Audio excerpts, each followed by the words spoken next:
est Martine Laval, je suis à l'Association des auteurs des Laurentides et je parle avec Roxane Turcotte, prolifique auteure jeunesse de nos belles Laurentides. Bonjour Roxane. Bonjour Martine.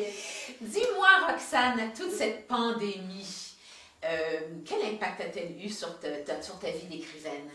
Ben, c'est sûr, Martine, que si on voulait, comme auteur jeunesse, moi je suis aussi médiatrice, j'aime bien aller à la rencontre de mes jeunes lecteurs. Ben, quand ça a commencé en 2020, j'aurais vu peu de lecteurs. Donc, j'ai dû me mettre aux plateformes numériques, donc Teams, Zoom, apprendre à cadrer, à avoir un éclairage, à faire des partages d'écran quand on veut être interactif avec les élèves. Donc, je m'y suis mis parce qu'il y aurait eu peu de choses en 2020. Parce que tu travailles beaucoup avec les enfants.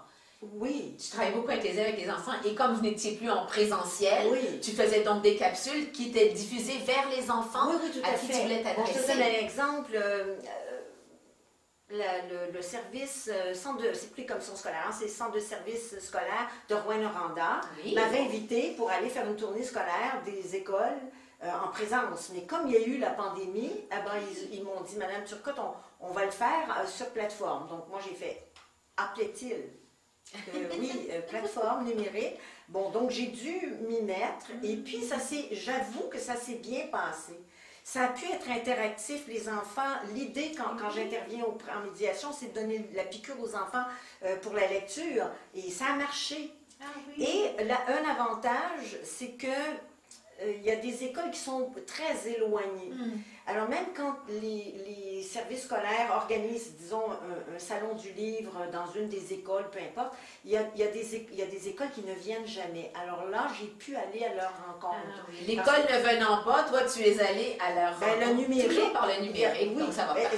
Exemple, demain, je suis invitée à Fermeneuve. Fermeneuve, là, on est à Saint-Sauveur, c'est au-delà de Mont-Laurier. Alors, c'est 5h30 de route aller-retour pour rencontrer 30 enfants. Alors, moi, j'ai dit, c'est de la pollution aussi, c'est beaucoup de fatigue pour l'auteur, 5h30 de route.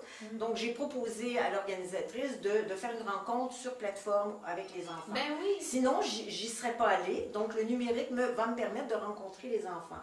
Donc, bon. Ça a ouvert une autre possibilité pour toi, une autre option de faire valoir ton travail, d'avoir un contact avec les enfants. Alors finalement, c'est merveilleux ça. Par contre, en 2021, les écoles, on préfère, c'est sûr, avoir un auteur ou une auteure en salle de classe pour éviter à l'enfant d'être devant un écran. Parce qu'on essaie. Les écrans sont partout dans les maisons, donc dans les écoles, les enseignantes préfèrent toujours. Donc en 2021, j'ai quand même fait un petit peu pour comparer. Donc l'an passé, en 2021, j'ai rencontré 3600 élèves. Oh, quand même, hein? Donc, il y en a eu 43 ça s'est fait sur des plateformes numériques. Et les autres se sont faites 76 en présence. Donc, c'est quand même, malgré qu'on était en confinement, en mesures sanitaires, il y a eu quand même beaucoup plus de rencontres dans les écoles en présence qu'en plateforme numérique. C'était pareil dans les bibliothèques. Sur 6 bibliothèques, je suis allée dans 5 bibliothèques rencontrer les enfants en personne. Et lorsque tu y allais, tu n'avais pas besoin de mettre ton masque, on pouvait voir toute ton expression, les enfants pouvaient lire tes lèvres, pouvaient voir... Non, ça dépend. Quand les mesures s'ouvraient, hein, ça relâchait. À ce moment-là, quand on circule dans l'école, on a le masque. Quand on entre dans la classe, si on a la distance, je pouvais enlever mon masque. Mais quand il y a eu le resserrement, il fallait que je fasse la rencontre avec le masque et les enfants avaient un masque. Avant de le faire, je me suis dit, oh mon Dieu, avec des maternelles, ça va être l'enfer. J'ai trouvé un moyen, j'ai un chapeau de pirate, puis j'ai un chapeau de magicien. Et quand je mets ça, on dirait que les enfants, le masque, ils ne le voient plus. Ça fait partie du costume, finalement. Oui. Puis je me suis dessiné un museau et des moustaches, donc ça allait. Donc, c'est sûr que le numérique, les éditeurs ont toujours publié des capsules sur leur Facebook, tu sais, et ça existait avant, ça existait pendant la pandémie, ça va exister après. Je pense qu'un n'empêche pas l'autre, tu sais, il y aura toujours des rencontres numériques, je pense, dans des régions très éloignées, mais il y aura toujours les rencontres. Tous les organisateurs de salons veulent avoir un salon en présence, là. On a eu Montréal, puis mon Dieu, que ça faisait du bien. Parce que dans un salon du livre, on rencontre les auteurs, on rencontre nos illustrateurs, les illustratrices, les éditeurs, le public, les enfants. Bon, quand on est devant un écran, on rencontre des gens sur un écran. Mais c'est mieux que d'être absent, finalement. Oui, oui. Parce que ça aurait pu être tombé à l'eau, tout ça, mais ça n'a pas été le cas. Donc, ça a été entretenu. Mais si on a le choix, les salons seront en présentiel. Ben oui, évidemment. Non. Est-ce que à ce moment-là, tu considères que tout ceci, cette pandémie, a donc eu des répercussions positives sur ton avenir d'écrivaine? Ça a ouvert des portes, ça a ouvert ton éventail de possibilités? J'ai appris à me présenter au travers d'une plateforme, à interagir avec les enfants. Ça, c'était pas évident. Interagir. Partage d'écran, questions, ils observent, on revient avec moi, on retourne sur... c'était beaucoup de manipulation, je craignais, mais finalement, non, ça va. Tu t'en es bien sorti. Si on m'invite sur une plateforme numérique, je dirais jamais non. Oui.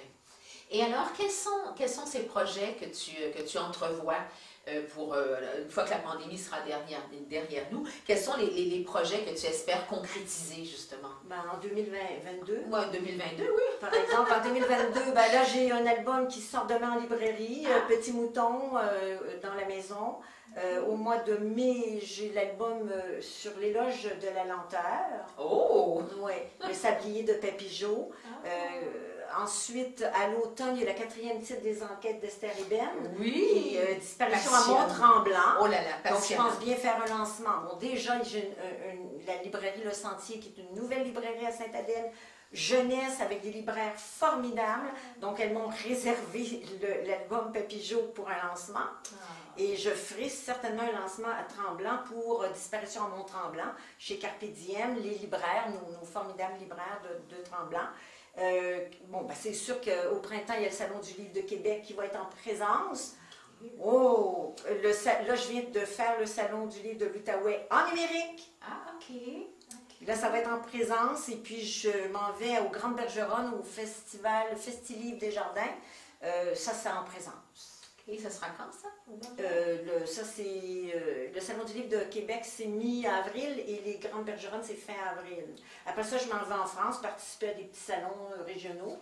Puis quand on reviendra, au mois de septembre, il y aura encore le Salon du livre de Montréal. Donc, toi, la pandémie, ça n'a pas arrêté ton imagination. Tu as produit beaucoup. Normalement, ça a joué plus ou moins, normalement, oui. Les éditeurs ont édité normalement, je pense. Oui. Dans le monde du livre, ça s'est passé normalement. Les auteurs ont écrit comme d'habitude. Les livres ont été édités, il y a eu des lancements. Mais tu sais, il y a beaucoup de gens qui ont profité, écrivains ou non, qui ont profité de la pandémie pour se mettre à écrire. Alors, on aurait pu croire que les auteurs, évidemment, se sont mis à écrire encore plus parce que, mais non, ça fait partie de vos horaires, de votre vie, de votre façon de je ne peux pas parler pour tous les écrivains. Pour toi, ça a été ça. Ça a été normal. Ça ne m'a pas empêché d'aller faire du ski de fond ou d'aller faire du vélo, tu vois, parce qu'il y avait la pandémie. Oui, ou de cuisiner ou de faire des activités. Écoute, on te souhaite une heureuse année 2022 et évidemment, on souhaite toujours au livre de continuer d'émerveiller son lectorat et d'aller en chercher encore plus.